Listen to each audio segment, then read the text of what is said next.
Assalamualaikum warahmatullahi wabarakatuh. Alhamdulillahi rabbil alamin. Wabihi nasta'inu ala umuri dunya waddin. Nasta'inuhu wa nastaghfiruh. Wa na'udhu billahi min syururi anfusina wa min sayyiati a'malina. Faman yahdihillahu fala mudilla lahu ومن يضلل فلا هادي له أشهد أن لا إله إلا الله وحده لا شريك له وأشهد أن محمدا عبده ورسوله لا نبي بعده أما بعد. Kita bersyukur kepada Allah Subhanahu wa taala yang masih melimpahkan rahmat dan nikmat-Nya. Kita bersyukur dengan mengucapkan alhamdulillahirabbil alamin. Kemudian bersalawat kepada Rasulullah dengan mengucapkan Allahumma salli ala Sayyidina Muhammad wa ala ali Sayyidina Muhammad, dan bersalam kepada Rasulullah dengan mengucapkan Assalamu alayka ya Rasulullah. Alhamdulillah, kembali kita meneruskan pengajian tentang bertaqarrub kepada Allah. Penyampaian kita adalah dengan metodologi tafsir Al-Quran. Kandungannya adalah tentang penyucian hati atau penyucian jiwa, tazkiyatun nafs. Tujuannya adalah untuk membangun kerohanian. Pembahasan kita tentang bertaqarrub kepada Allah masuk bab yang keempat. 6 pengajian pula di bab yang keempat ini. Bab yang keempat dari bertaqarrub kepada Allah adalah bertaqarrub maknanya mendekatkan diri kepada Allah untuk bersama dengan Allah. Kebersamaan dengan Allah, ma'iyatullah, kebersamaan dengan Allah dalam 6 pengajian. Pengajian yang pertama pada pagi hari ini yaitu apabila kita mendekatkan diri kepada Allah, yaitu dengan amal saleh yang kita kerjakan sehingga membuat kita menjadi bersama dengan Allah, maka kehidupan kita itu adalah kehidupan di atas kehidupan. Maksudnya kehidupan kita itu berada di atas kehidupan yang biasa dijalani oleh manusia yang biasa. Sebelum ini ada 3 bab yang telah berlalu. Bab yang pertama adalah tentang makna bertaqarrub kepada Allah. Yang kedua, kenikmatan bertaqarrub kepada Allah. Yang ketiga, bertaqarrub dalam kewaspadaan, dan yang keempat sekarang adalah bertaqarrub untuk bersama dengan Allah Subhanahu wa taala. Apabila pada pembahasan yang pertama ini bertaqarrub untuk bersama dengan Allah dengan judul kehidupan di atas kehidupan, maknanya adalah orang yang beriman adalah orang yang hatinya itu hidup. Orang yang kafir adalah orang yang hatinya itu mati. Dengan keimanan akan mendapatkan kehidupan, tanpa keimanan adalah kematian. Surah Al-An'am ayat 122. Ini ayat pembuka. Allah Subhanahu wa taala berfirman, "Awaman kana maitan fa ahyainahu." Apakah sama orang yang mati? Ulama tafsir menyebutkan mati di sini maknanya mati hatinya. Apakah sama orang yang mati hatinya lalu kami hidupkan? Fa ahyainahu. Bagaimana cara Allah menghidupkan hati yang mati? Kalau menghidupkan badan yang mati dengan meniupkan roh ke dalam badan tersebut, badan hidup. Tapi kalau hati yang mati, caranya adalah dengan meletakkan hidayah atau iman di dalam hati tersebut. Begitu cara Allah menghidupkan hati yang mati. Wa ja'alna lahu nuran, lalu kami berikan kepada hati yang telah dihidupkan itu cahaya. Yamshi bihi finnas, yang dengan cahaya itu dia berjalan di muka bumi. Berarti hatinya sudah hidup dan diberi cahaya. Kama masaluhu fi zulumat, apakah sama orang yang telah dihidupkan hatinya dan sudah diberi cahaya dengan orang yang berada di dalam kegelapan? Laisa bi kharijin minha, yang orang yang berada dalam kegelapan itu tidak bisa keluar dari kegelapan tersebut. Mana pula sama. Kadzalika zuyyina lil kafirin, maka demikianlah kami menghiaskan kepada orang-orang kafir. Siapa yang dimasukkan dengan orang kafir? Orang-orang yang mati hatinya. Kadzalika zuyyina lil kafirina ma kanu ya'malun, demikianlah kami hiaskan kepada orang-orang kafir itu apa-apa yang mereka kerjakan. Jadi yang kita maksudkan dengan kehidupan di atas kehidupan adalah kehidupan orang-orang beriman. Karena dengan iman yang ada dalam hati mereka, maka mereka diberi kehidupan yang lebih tinggi oleh Allah berbanding dengan manusia yang lainnya. Siapa manusia yang lainnya? Umpamanya orang-orang kafir hidup, tetapi orang kafir itu yang hidup itu badannya saja, hatinya tidak, hatinya mati. Maka orang-orang kafir memiliki kehidupan, tetapi orang-orang beriman kehidupan mereka lebih tinggi dari kehidupan orang-orang kafir. Orang-orang beriman badan mereka hidup, hati mereka hidup. Orang-orang kafir badan mereka hidup, hati mereka mati. Dan penentu manusia bukan hanya sekedar roh di dalam badan, tapi penentu kehidupan manusia adalah adanya iman di dalam hati. Iman pula. Apakah iman manusia itu sama antara satu dengan yang lain? Tidak. Ini semua kita yang hadir di sini beriman. Karena keimanan kepada Allah lah maka kita hadir di rumah Allah ini. Bangun pagi-pagi, segera kita pergi ke rumah Allah. Kita salat subuh berjamaah dan bertahan pula duduk di majlis ilmu ini. Apa yang membuat kita mengerjakan amal soleh ini? Iman. Tetapi apakah setiap orang yang beriman sampai ke masjid pada pagi hari ini? Tidak. Mereka beriman juga? Mereka beriman juga. Oh, berarti ada orang yang beriman, imannya biasa-biasa saja. Ada orang yang imannya terus bertambah. Karena iman itu bisa bertambah, bisa berkurang.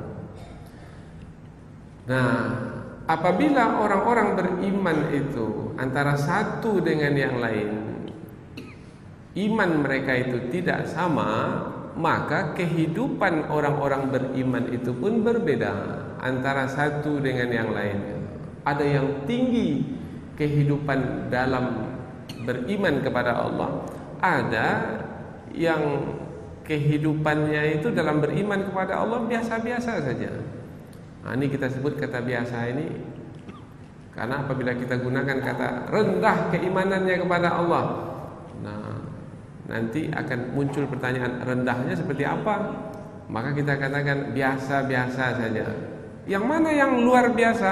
Yang luar biasa adalah bisa bangun di pagi hari, kemudian pergi ke masjid, salat berjamaah, duduk di majlis ilmu, menahan diri dengan berzikir, iktikaf, membaca Al-Quran sampai ke waktu duha. Dalam waktu yang sama, pekerjaannya sehari-hari itu tidak terganggu pula, tetap juga, dan bahkan bersemangat karena karena amal solehnya itu membuatnya menjadi bersemangat, bukannya membuatnya menjadi malas, tidak, malah menjadi bersemangat. Maka kehidupan orang yang seperti ini kehidupan di atas kehidupan. Ini judul pengajian kita. Kehidupan orang yang seperti ini kehidupan di atas kehidupan. Dari mana kita tahu kehidupan orang beriman antara satu dengan yang lain itu tidak sama, ada yang lebih tinggi dari yang lainnya? Dari surah Al-Anfal ayat yang ke-24. Berarti ayat yang kedua. Tadi ayat yang pertama surah Al-An'am ayat 122. Surah Al-Anfal ayat yang ke-24. Ya ayyuhalladzina amanu, wahai orang-orang beriman. Siapa yang menyeru? Allah. Siapa yang diseru? Orang-orang beriman.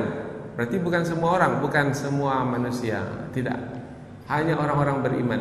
Istajibu lillahi walir rasuli idza da'akum lima yuhyikum. Jawablah panggilan Allah, jawablah panggilan Rasul. Yang panggilan Allah dan Rasul itu, seruan Allah dan Rasul itu menghantarkanmu kepada apa-apa yang akan menghidupkanmu. Lima yuhyikum. Ke masjid ini perintah Allah, perintah Rasul? Ya, kita jawab. Salat berjamaah perintah Allah, perintah Rasul? Ya, kita jawab. Kita jawab panggilan Allah.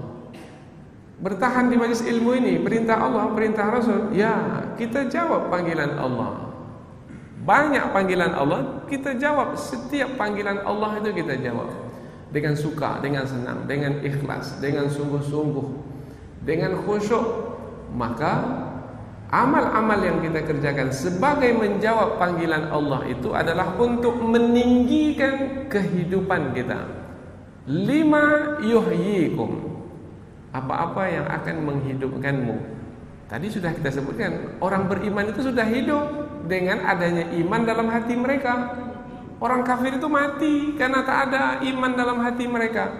Orang-orang beriman itu sudah hidup dengan adanya iman dalam hati mereka, tapi mereka hidupkan lagi, yaitu dengan menjawab panggilan Allah dan Rasulnya. Berikutnya lagi, ayat yang ketiga. Ayat yang pertama membedakan orang beriman dengan orang kafir. Ayat yang kedua menerangkan orang beriman dalam beriman kepada Allah berbeda antara satu dengan yang lain. Maka berbeda pula lah tingkatan kehidupan orang-orang beriman. Kalau kita buat kepada masa Rasulullah dahulu, Rasulullah beriman, ya. Para sahabat beriman, ya. Samakah kehidupan Rasulullah dengan kehidupan para sahabat? Tidak. Al-Quran sendiri pun menyebutkan tingkatannya. Ulaika alladzina an'ama Allahu alaihim minan nabiyyin. Tingkatan pertama tingkatan para nabi. Was-siddiqin. Tingkatan yang kedua tingkatan orang-orang yang membenarkan kebenaran. Was-syuhada. Tingkatan yang ketiga orang-orang yang mati syahid. Was-salihin. Tingkatan yang keempat tingkatan orang-orang yang saleh. Orang-orang yang biasa, yaitu beriman dan membuktikan imannya dengan amal saleh. Ayat yang ketiga. Apabila orang-orang beriman, baik itu laki-laki ataupun perempuan, surah An-Nahl ayat yang ke-97. Apabila orang-orang beriman dengan iman yang ada dalam hati mereka, mereka sudah disebut hidup. Kemudian mereka beramal saleh. Beramal saleh, beramal saleh, beramal saleh. Pergi ke masjid, salat subuh berjamaah, duduk di majlis ilmu, kemudian berzikir dengan mengisi waktu iktikaf sampai ke waktu duha nantinya, kemudian membaca Al-Quran dan seterusnya dan seterusnya. Maka janji Allah, man amila salihan, barang siapa yang beramal saleh, min dzakarin aw unsa, baik itu laki-laki yang beramal saleh ataupun perempuan, wa huwa mu'min, dia dalam keadaan beriman, falanuhyiyannahu, maka sungguh kami akan menghidupkannya hayatan thayyibah, dengan kehidupan yang baik. Kalau disebut kata thayyibah, baik, berarti itu lebih tinggi dari hidup yang biasa. Biasa kita menyebut makanan yang baik itu halalan, tapi ada makanan yang lebih baik lagi, halalan thayyiban, lebih baik lagi. Nah, orang yang hidupnya biasa saja, salat 5 waktu, salat 5 waktu, kita salat 5 waktu, dia pun juga salat 5 waktu. Salat 5 waktu adalah memang kewajiban. Tetapi ada yang salat 5 waktu di masjid berjamaah, ada salat 5 waktu di rumah sendiri-sendiri. Mana yang lebih tinggi nilainya? Nah, maka berlakulah perbedaan tingkatan atau kedudukan kehidupan manusia. Ada yang lebih tinggi, ada yang biasa-biasa saja.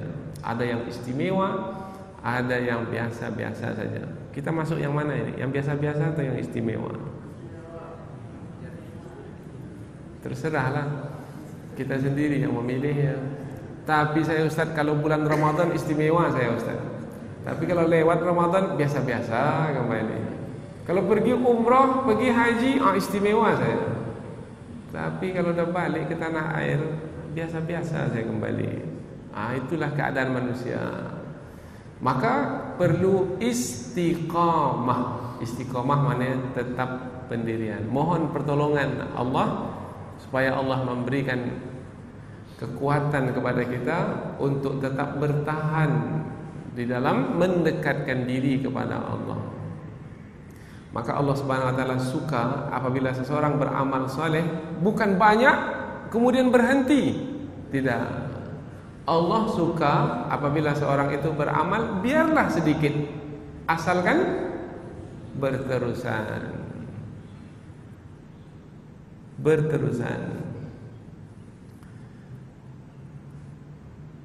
Baik, itu ayat yang ketiga. Kita masuk lagi ayat yang keempat.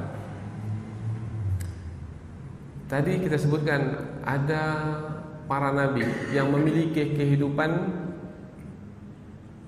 yang istimewa, disebabkan karena mereka beramal saleh, dengan keimanan mereka yang kuat kepada Allah Subhanahu wa taala. Dengan kekuatan iman, maka mereka beramal saleh.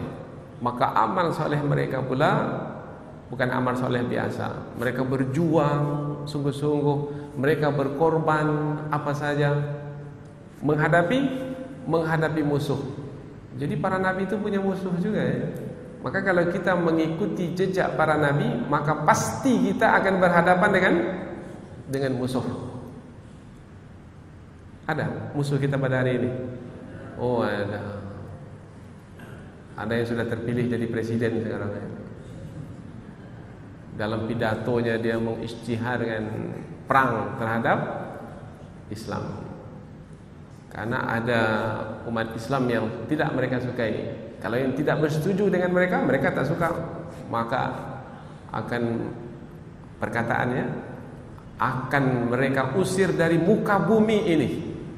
Dari muka bumi diusir, bukan dari negerinya saja, dari muka bumi ini. Macam dia punya bumi ini. Karena yang mereka inginkan adalah yang bersama dengan mereka. Kalau ada umat Islam yang bersama dengan mereka, itu umat Islam munafik itu. Dari kalangan sekuler, liberal, pluralis, itu adalah umat Islam yang munafik. Dan para ulama sudah menetapkan kelompok Islam liberal, pluralis, sekularis, ini adalah kelompok yang sesat. Fatwa para ulama, fatwa MUI, Majelis Ulama Indonesia, kelompok ini kelompok sesat. Nah, kelompok ini yang dibiarkan, tetapi kelompok yang tetap istiqamah, maka mereka ini akan dihabisi. Oh, rupanya ada juga musuh pada hari ini. Dulu pada masa Nabi ada musuh para nabi, pada masa sekarang pun juga ada musuh. Sekarang sudah tak ada nabi lagi. Nah, siapa yang melanjutkan perjuangan para nabi? Al-ulama. Al-ulama warathatul anbiya, ulama pewaris para nabi. Maka mereka sekarang ini memusuhi para ulama. Maka sekarang ini yang kita lihat di hadapan mata kita adalah mengkriminalisasi ulama. Itu pekerjaan mereka sekarang. Maka ulama menjadi target untuk dijatuhkan, untuk dihinakan. Kalau bisa dipenjara, dipenjara. Kalau bisa dibunuh, dibunuh. Padahal ulama ini hanya menyeru supaya keadilan itu ditegakkan, kesejahteraan itu disebarluaskan. Jangan hanya pada kelompok dan orang tertentu saja.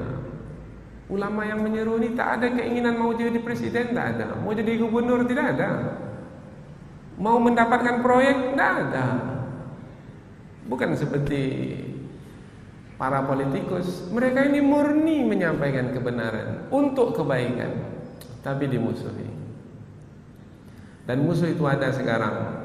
Tak mampu berhadapan secara langsung, diadu domba yang umat ini di bawah antara satu kelompok dengan kelompok yang lain. Dipegangnya media dan dibalikkannya fakta. Itu juga berlaku pada para nabi dahulu. Berarti kita ini menjalani sunnatullah. Untuk menghadapi musuh yang seperti ini perlu perjuangan dan pengorbanan. Contohnya Nabi Isa alaihi salam. Siapa yang mereka hadapi? Orang-orang Yahudi. Nabi Isa dengan pengikut-pengikutnya, mereka menghadapi orang-orang Yahudi yang akan membunuh mereka pada masa dahulu. Maka datanglah orang-orang Yahudi dari Mesir ke Palestina untuk membunuh Nabi Isa dan pengikut-pengikut setia Nabi Isa. Dan mereka berhasil membunuh Al-Hawariyun, pengikut setia Nabi Isa. Dan mereka mencoba untuk membunuh Nabi Isa, tetapi Allah mengangkat Nabi Isa ke langit. Maka Nabi Isa sekarang ini di langit, dan nanti menjelang dunia akan kiamat akan turun ke bumi. Jadi di mana Nabi Isa sekarang? Di langit. Hidup atau mati? Hidup. Apa makanannya di langit? Apa minumannya di langit? Seperti apa kehidupannya di langit? Adakah manusia juga yang hidup di langit sana bersama dengan Nabi Isa alaihissalam? Nah, yang ingin kita sampaikan, kehidupan Nabi Isa itu, Nabi Isa belum lagi dimatikan, belum lagi dicabut nyawanya. Kehidupan Nabi Isa itu di atas kehidupan kita yang ada di bumi ini, nilainya, kedudukannya. Mengapa bisa sampai kepada kehidupan yang lebih tinggi? Karena perjuangan dan pengorbanan. Ini disebutkan di dalam surah Maryam ayat yang ke-15. Wassalamun alaihi, dan keselamatan atasnya. Nya siapa? Nya Nabi Isa alaihi salam. Yauma wulida, pada hari ia dilahirkan. Selamat Nabi Isa pada waktu dilahirkan. Kalau tidak, karena ibu Nabi Isa dituduh sebagai yang telah melakukan zina. Tetapi Nabi Isa selamat, sebab Allah membuat Nabi Isa bisa berbicara ketika berada dalam pangkuan ibunya. Keselamatan atas Nabi Isa pada hari ia dilahirkan, wa yauma yamut, pada hari ia dimatikan, nanti ketika di akhir zaman diturunkan ke bumi. Dan satu lagi, wa yauma yub'atsu hayya, dan keselamatan juga kepada Nabi Isa pada waktu Nabi Isa diangkat ke langit dalam keadaan hidup. Itu dia kehidupan yang istimewa. Diangkat ke langit dalam keadaan hidup. Bagaimana bisa tinggi kehidupan yang seperti itu? Karena yang memiliki kehidupan itu yaitu Nabi Isa, contohnya berjuang dan berkorban. Bagaimana? Siap berjuang dan berkorban? Lambat betul lah jawabannya.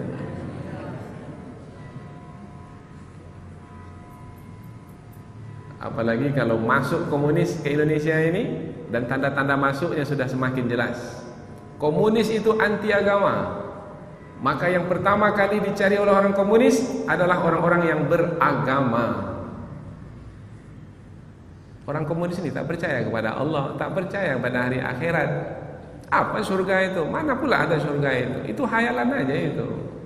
Allah tak ada. Ateis. Ini komunis. Siapa yang akan dibunuh terlebih dahulu? Para ulama yang dibunuh terlebih dahulu. Kemudian siapa yang mengikuti para ulama? Sudah pernah terjadi di negara kita ini? Sudah. Pak Kiai, buya-buya, pimpinan pondok pesantren, santri-santri dibunuh. Cerita Kiai kami dahulu di Gontor, komunis itu, PKI itu masuk ke Gontor, ke pesantren Gontor, dan membunuh para santri. Pak Kiai pun pergi menyelamatkan diri. Dan ada sungai kecil di belakang pondok itu, Sungai Malo namanya, berubah warna airnya menjadi merah karena darah mengalir. Masa tak terbuka juga mata pada hari ini apabila komunis itu ada di hadapan? Perlu perjuangan dan pengorbanan. Kalau mati macam mana Ustaz? Ini dia. Kalau kita mati bagaimana? Kita berjuang, berkorban untuk menegakkan kebenaran, menegakkan agama Allah di muka bumi. Kalau mati bagaimana? Kalau kita mati, maka sebenarnya kita tidak mati. Andaikan kita mati, namanya mati syahid. Yang mati syahid sebenarnya adalah hidup. Itulah dia kehidupan di atas kehidupan. Judul pengajian kita jangan lupa, kehidupan di atas kehidupan. Takut mati? Nampaknya takut mati semua ya. Tak ada yang jawab. Takut mati, jangan hidup. Karena setiap yang hidup pasti mati. Takut mati, jangan hidup. Takut hidup, mati saja cepat sekarang ini. Karena setiap yang hidup pasti akan mati. Maka ada pepatah dari Pak Kiai kami dahulu di pondok. Ini hebatnya kalau kita belajar di pondok, karena Pak Kiai itu mendidik dengan jiwanya, jiwa perjuangan dan pengorbanan. Berani hidup, tak takut mati. Takut mati, jangan hidup. Takut hidup, mati saja. Itu dalam kajiannya itu. Dan tidak takut siapa lagi? Siapa pun tak akan ditakuti. Negara penjajah sekuat apapun tak akan ditakuti. Siapa yang ditakuti? Hanya Allah yang ditakuti. Selain Allah tidak akan ditakuti. Wala tahsaban, jangan kamu sekali-kali mengira. Surah Ali Imran ayat 169 ini menerangkan kehidupan di atas kehidupan. Jangan kamu sekali-kali mengira. Kalau kamu mengira seperti yang disebutkan dalam ayat ini, perkiraan kamu salah. Yaitu jangan sekali-kali kamu mengira wala tahsabannalladzina qutilu fi sabilillahi amwata. Jangan sekali-kali kamu mengira orang yang mati di jalan Allah itu adalah mati. Yang terbunuh di jalan Allah itu adalah mati. Tidak. Bal ahya, akan tetapi mereka itu hidup. Inda rabbihim yurzaqun, di sisi Tuhan mereka itu diberi rezeki. Jadi orang yang mati syahid itu hidup. Dan mereka diberi rezeki. Kalau orang yang mati syahid itu sudah dikuburkan 200-300 tahun yang lalu, kita bongkar kembali kuburnya, maka kita akan temui jasadnya itu sama seperti ketika dikuburkan. Tidak akan busuk, tidak akan hancur dimakan tanah. Apa sebab? Sebab mereka itu hidup di dalam kubur. Seperti jasad para nabi. Jasad para nabi itu tidak hancur dimakan tanah. Karena sebenarnya para nabi itu tidak mati sebenarnya. Tapi kematian para nabi itu di atas kematian orang-orang yang syahid di jalan Allah. Karena tadi kita sebutkan tingkatannya, tingkatan para nabi, orang yang membenarkan kebenaran, orang yang mati syahid, dan orang-orang yang saleh. Maka jasad para nabi itu tidak dimakan tanah. Apa sebab? Sebab mereka itu hidup. Inda rabbihim yurzakun. Di sisi Tuhan mereka terus diberi rezeki. Apa rezekinya dalam kubur sana ya? Oh, itu makanannya sudah berbeda dengan kita di dunia ini. Itu adalah kehidupan di atas kehidupan. Penutup pengajian, yaitu Rasulullah SAW bersabda, hadis riwayat Imam Al-Bukhari, "Mathalul ladzi yadhkuru rabbahu wal ladzi la yadhkuru rabbahu." Permisalan orang yang mengingat Allah, berzikir kepada Allah, dengan orang yang tidak mengingat Allah, permisalannya adalah masalul hayyi wal mayyit. Permisalannya adalah seperti orang hidup dan orang mati. Yang mengingat Allah hidup, yang tidak mengingat Allah mati. Nah, yang mengingat Allah ini banyak pula. Ada yang senantiasa mengingat Allah, ada yang sekali-sekali mengingat Allah. Ada yang mengingat Allah setiap saat mengingat Allah. Alladzina yadhkurunallaha qiyaman wa qu'udan wa 'ala junubihim. Mengingat Allah ketika berdiri, ketika duduk, ketika berbaring. Bermakna kedudukan kehidupannya itu lebih tinggi dari orang yang mengingat Allah hanya pada waktu-waktu tertentu saja. Kemudian apabila mengingat Allah, ayat penutup surah Ar-Ra'd, ayat yang ke-28. Apabila seorang yang beriman kepada Allah mengingat Allah, berarti hatinya hidup dengan iman. Ia hidup dengan mengingat Allah. Ia menjadi lebih tinggi dalam hidup, kehidupannya menjadi lebih tinggi. Satu lagi, hatinya itu menjadi tenang. Tenang. Kita sebut kehidupan itu kan bergerak. Hidup itu bergerak. Apa tanda hidup? Bergerak. Ini pula disebut hatinya hidup tapi tenang. Bagaimana memahami ini? Maka dengan ringkas, badannya itu bergerak. Badannya ke sana kemari, bahkan maju, cepat, laju ke hadapan musuh untuk menebas leher musuh. Badannya bergerak kencang, laju, cepat. Tapi hatinya di dalam tenang. Di luar bergerak, tapi hati di dalam tenang. Di luar disiksa, dianiaya, dizalimi, tetapi hatinya di dalam tenang. Maka kalau hati di dalam sudah tenang, bagaimanapun keadaan di luar dirinya tidak akan menggelisahkannya, karena hatinya itu sudah tenang dan kehidupannya kehidupan yang tertinggi. Alladzina amanu, pangkal ayat orang-orang beriman, bukan semua manusia, hanya orang beriman. Alladzina amanu wa tatma'innu qulubuhum bidzikrillah. Orang-orang beriman menjadi tenang hati mereka dengan berzikir kepada Allah, mengingat Allah. Allah. Umpamanya siapa yang disiksa di padang pasir dahulu, diseret. Bilal bin Rabah di padang pasir yang panas diseret. Bagaimana? Di luar dia diseret, ditindas, dianiaya, dipukul, dilempar dengan batu. Tapi hati di dalam tenang. Wa qalbuhu mutmainnum bil iman. dan hati mereka itu tenang dengan keimanan yang ada di dalamnya. Bagaimana kehidupan kita? Hati di dalam tenang?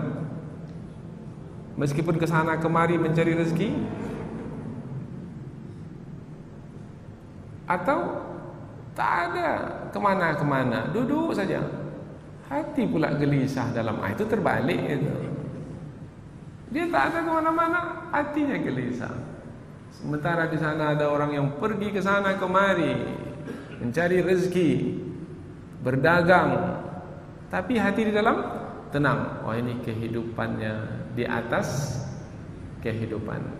Nah, buah dari bertaqarrub kepada Allah yang menghantarkan kepada kebersamaan dengan Allah, buahnya adalah kehidupan di atas kehidupan. Ada lagi 5 buahnya, yaitu 5 pengajian lagi ke depan. InsyaAllah kita akan sambung pada pertemuan yang akan datang. Subhanakallahumma wa bihamdika asyhadu an la ilaha illa anta wa astaghfiruka wa atubu ilaik. Wassalamualaikum warahmatullahi wabarakatuh.